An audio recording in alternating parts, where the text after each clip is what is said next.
If you study the history of Western art, you will find that it is an extraordinarily instructive thing. You will be led up to the early 20th century, say in painting, in a very, very clear, logical way.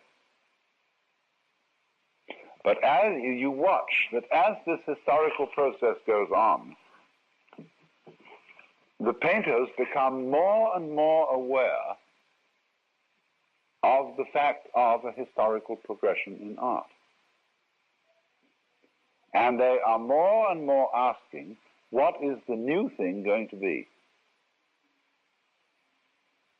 Now you know, for example, that when Beethoven's symphonies were first played, I'm thinking particularly of the Third Symphony, the reviews in the Vienna newspapers were absolutely terrible.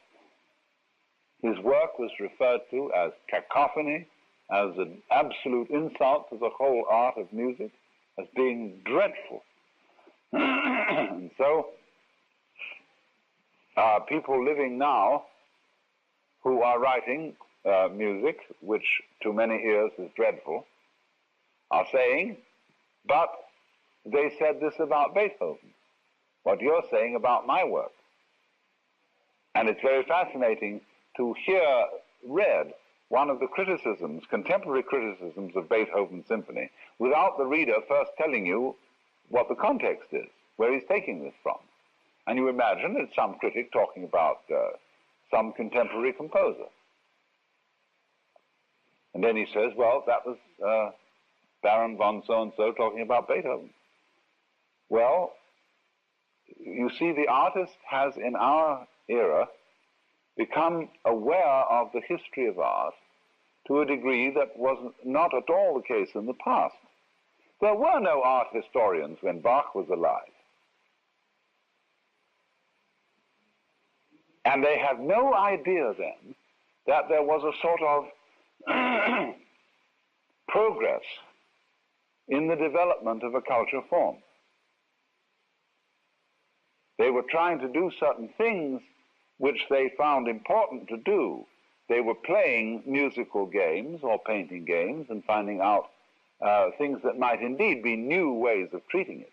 But they didn't have the idea that they ought to be finding more and more and more and more new things. In many cases, they were simply trying to penetrate more and more deeply the conceptions of art that they already had. But there wasn't this feeling of historical progress.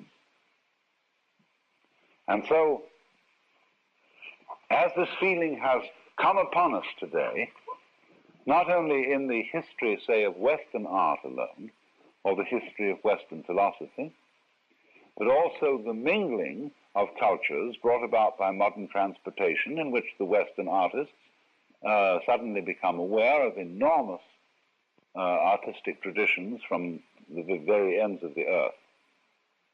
We suddenly can't make up our minds and can find no standards as to what is really good. And therefore, every kind of mountebank can challenge our situation and say, now this is the newest thing which nobody has done before, that never was, that challenges you completely, and he may simply take a whole lot of wire and melt it so that it vaguely flows together, and then bang it about for a while, and then upend it and stick it on an extremely tasteful polished wood pedestal, and call it Opus 35 and a half.